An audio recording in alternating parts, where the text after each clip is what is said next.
Hey there, Nation, and welcome to the show where we help you to play miniatures wargaming on a budget. It is I, Commander Cheapskate, and we are back with another episode of Way Under Underhive. This is a series that is dedicated to helping brand new players to Necromunda build their starting rosters and learn more about the game mechanics of their favorite gangs. And on this episode, we will discuss a Noble House alliance with House Ranlo. We will discuss their strengths, their weaknesses, their fighters, their playstyle, and provide critical information that you can use in your future campaigns. So that being said, let's go ahead and talk about the Noble House of Ranlo. So we're going to start off by talking about the positive impact on campaign play that having an alliance with House Ranlo will have upon your gang. Now when it comes to your Noble House alliances, or any alliance for that matter, you get a benefit called a Band of Part, which basically gives you all the benefits and none of the negatives of taking extra fighters. Not to mention the bodyguards within these fighter entourages that each of the houses will give you also helps keep the leader of the Noble House alliance from harm, which makes sure I'm pretty good for getting things done and also maintaining a good relationship with the noble houses. At the same time, it's a good way to balance out numbers in this scenario, and the reason why is because these fighter entourages don't take up any crew slots, and bringing experienced fighter with better equipment and better skills without impacting your crew sizes is always a good thing. At the same time, another really great positive impact that you have when it comes to noble houses is that it doesn't matter whether you're a law-abiding gang or an outlaw. Noble houses see you as nothing more than a tool to be used to achieve their agendas, so they have no problem with working with either. Meanwhile, there are some serious negative impacts on campaign play though when you make a Noble House alliance, and let's go ahead and talk about that real quick. First of all, your alliance can easily be broken with drawbacks. These drawbacks could have some serious implications for your gangs, whether it's the deletion of fighters, the loss of generating income, or some other horrible method. These drawbacks could really test your alliance with a Noble House, and if you decide to ignore those rules, you could easily break that alliance. At the same time, when it comes to Noble House alliances, expect some serious Game of Thrones level pettiness. I kid you not, nobles are backstabbing, plotting, and mercurial allies at best, so always keep that in mind. While their rewards might be really good, they will drop you the moment you become a liability to them, and if you test their alliances, you can easily lose it as well. So always keep that in mind.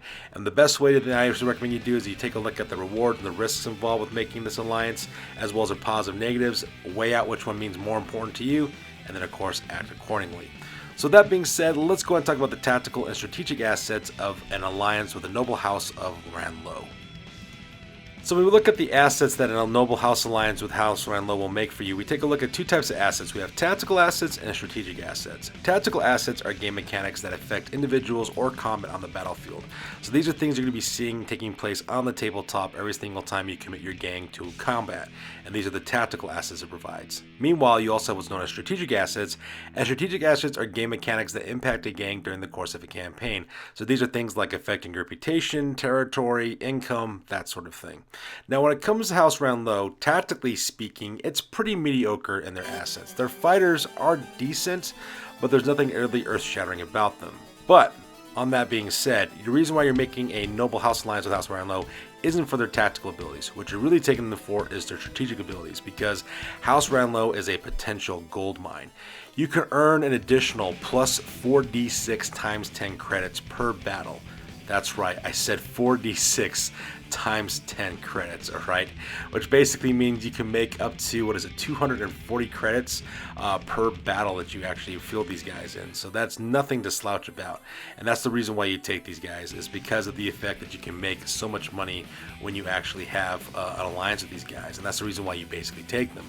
Needless to say, the cash game is really important in a campaign, because the more income you can make, the better equipment you can get, the better fighters you can recruit. However, there are some serious drawbacks with this cash game, but we'll talk about that with the benefits and drawbacks of House Ranlo. Alright, so when it comes to the benefits with House Ranlo, if you're a House Orlok gang, you automatically get a strong alliance with this gang, with this Noble House. So if you're worried about testing the alliance, it's a little bit more difficult for you to break that alliance because of that strong alliance ability. Now, one of the big benefits, of course, when you have with an alliance with House Ranlo is what's known as check and balances. If an enemy gang makes more credits than your gang, and in any scenario whatsoever, you earn plus 2d6 times 10 credits, which means you could make a maximum up to an additional 120 credits in a situation where your enemy actually makes off better than you do. So because of that, that's kind of like a nice benefit with these guys. So for example, if you're an underdog gang and you're used to losing quite a bit, this will actually kind of balance you out a little bit, because you can make that additional income and bring your fighters up. At the same time, you also get access to their Auditor Conclave, which is an entourage of fighters that the House Rhineland will give you, but we'll talk about those guys here in a little bit more in detail in a second. Now, at the same time, there are some specific drawbacks of this alliance. First of all, you have what's called every credit counted, which means that you must, at all times, keep at least 50 credits in your stash.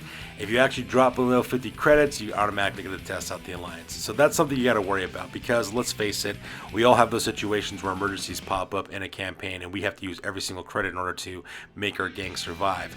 So keeping those 50 credits in your income, not doing anything, could be kind of a hindrance for you to do that. Now, granted, if you do pretty well with your rolls, you could make a lot of money with this alliance right off the bat, and so having 50 credits in your stash might not be a problem. But in a situation where every bit of credits count, it could become a problem there. At the same time, you have another serious drawback called the price of business. And what ends up happening is if you generate income from your territories, if you roll a 6 in any one of your territories that you generate income from, it doesn't generate that income and you don't get any of it. So for example, let's pretend that you have your settlement in a Dominion campaign. Every single gang has one. You have to roll a d6 times 10 credits to get credits from your settlement. Well, let's pretend you roll a 6. What that means is that those 60 credits that you normally get, you don't get that. It goes away because it goes directly to the to House Run Low instead. So that is something you gotta be aware of. I mean, it could really bite you really bad, especially if you have a really good roll on your territories. But like I said before, if you kind of play your cards right, you do get that checks and balances as well as some of the benefits of the Auditor Conclave to help mitigate that. So like I said before, you want to take a look at your risks, you want to take a look at your rewards, and see where you basically want to fall on that line. Alright, so now let's talk about the Auditor Conclave. This is the entourage of fighters that House Ranlo will give you every single time you go into combat. So the first guy we're going to start with is the Ranlo Auditor. So let's talk about his stats real quick. The Ranlo Auditor has a movement of 5 inches. They have a 5+ weapon skill, 5+ ballistic skill. They have 3 strength, 3 toughness, 2 wounds, 4+ for initiative, 1 attack, 5 leadership, 7 cool, 7 willpower, as well as 5 intelligence. So when it comes to the stats of the Auditor is not that really well equipped in terms of stats in order to do combat for the most part. But then again, this guy is not supposed to be. This guy is a glorified accountant, and so you really shouldn't be doing much fighting. Now, he does come with mesh armor, which is kind of nice. Also comes with a web pistol, which is also really cool. Also has a fighting knife, and also has the fearsome skills. So this guy shouldn't be really being charged at all that much. The web pistol is mainly used for defensive purposes only. You shouldn't be sending this guy out to fight people because that's not what he's designed to do, okay? He's designed for one thing and one thing only, and that one thing is the money that this guy brings. So when you field an auditing conclave into your battles of Necromunda, you earn an additional plus 2d6 times 10 credits, but only if the auditor survives. So that's the reason why you're bringing this guy. You're not bringing him because he's good at fighting. You're bringing him because if you win this scenario and he survives, you're going to get additional credits, up to 120 credits maximum. And that's the only reason why you should have this guy. So when it comes to the Ranlone Auditor, you want to keep this guy in the back. You want to keep him protected. You want to keep this guy alive at all possible because this guy is the bag man. He's the money man. He's the one that's going to make you a lot of credits. And you want to make sure this guy survives so that way you can get that money. Now, on the flip side of that, you have what's called the Guilt Scrivener. So let's go and talk about this guy. The Guilt Scrivener actually has some pretty good stats. He's got 5-inch movement, 4+ weapon skill, 3+ ballistic skill. He's got 3 strength, 3 toughness, 1 wound, 4+ initiative. He's got 2 attacks. He's got 8 for leadership, 6 for cool, 7 for willpower, as well as 7 for intelligence. So like I said before, the Guilt Scrivener actually does have some pretty good stats, and his equipment is also really good as well. He's got a master-crafted long rifle, which means he can reroll missed shots. He's got a bolt pistol, which is great for close combat, a power sword, which is really good for close combat, and he's also got the trick shot abilities. That way he can get those trickier long-range shots off as well. The Guild Scrivener is a deadly combatant at any raid. You got long-range good shooting with the long rifle. You got still good medium-range shooting with the bolt pistol as well as the mastercrafted long rifle still. Close-range shooting, you got the bolt pistol to take care of your stuff. And if you get engaged in close combat, you can use both the bolt pistol as well as the power sword. So because of that, the Guild Scrivener can do it all. However, even though this guy is really good at fighting and shooting primarily, what you really want to do is keep the Guild Scrivener back. You don't want to really commit this fighter too much because this guy only has one job and one job only, and that is to protect the Ranlo Auditor. That Auditor is going to generate you in advanced amounts of income. He's going to get you additional income just from surviving the battle. So because of that, using the Guild Scrivener as the bodyguard as he's designed to do, that's exactly what you want to do. Keep the two of them back, Use the Guild Screamer to do some long range shooting and taking out your opponents. If anybody comes near you within close to medium range, unleash the bolt pistol on the power sword and make sure that that Auditor stays alive, because that Auditor is the reason why you're doing all this.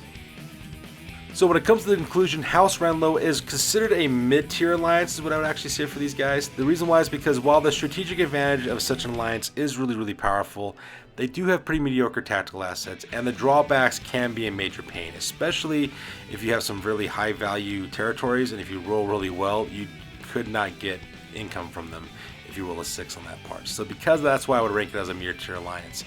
Now granted, if things go well for you and you roll very well for your territories, meaning you roll lower for your territories, and you roll pretty well for your checks and balances, as well as using your Renlo Auditor to get you additional credits, you can make a lot of money really quickly. But it's still a gamble. It's still not set in stone, because it could always come back and bite you, kind of.